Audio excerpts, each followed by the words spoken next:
સુરત શહેરમાં જાહેર વિતરણ પ્રણાલી હેઠળ મળતા અનાજના ગેરવહીવટને લઈ ફરી એકવાર ગંભીર આક્ષેપો સામે આવ્યા છે।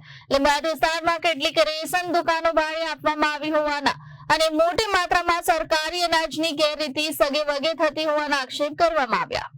સુરતના લીંબાયત વિસ્તારમાં જાહેર વિતરણ પ્રણાલી હેઠળ મળતા અનાજના ગેરવહીવટના આક્ષેપોને લઈ વિરોધનો સૂર ઉઠ્યો છે। જાગૃત નાગરિકના જણાવ્યા મુજબ કેટલીક રેશન દુકાનો નિયમોના ભંગ સાથે ભાડે ચલાવવામાં આવી રહી છે અને સરકારી અનાજની મોટા પાયે ગેરરીતે સગેવગે કરવામાં આવી રહી છે।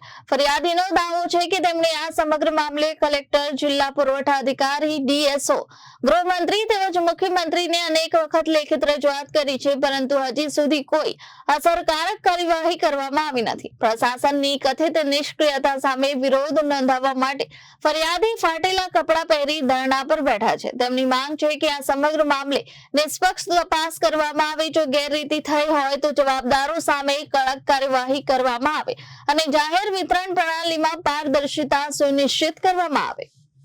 જી, આપનું નામ? મારું નામ છે પરેશ કુમાર મધુકર મહાલે। શાના માટે આજે ધરણા પર બેસવું પડ્યું? ધરણા પર આજથી બેસવાનો છું।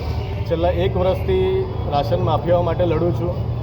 નાયબ મામલતદારથી પ્રધાનમંત્રી સુધી બધી જગ્યાએ ફરિયાદ કરી છે।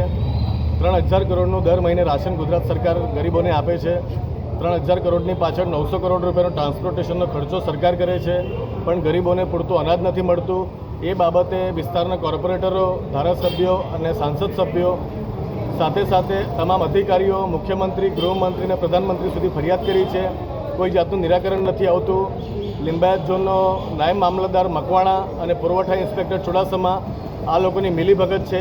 વાર્ષિક આ લોકો 30 થી 40 લાખ રૂપિયા ભરણ લે છે।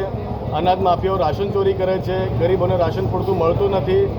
આટલી બધી ફરિયાદ કર્યા છતાં પણ જો નિરાકરણ ન આવતું હોય તો આજરોજ હું કલેક્ટર ઓફિસ બેઠો છું।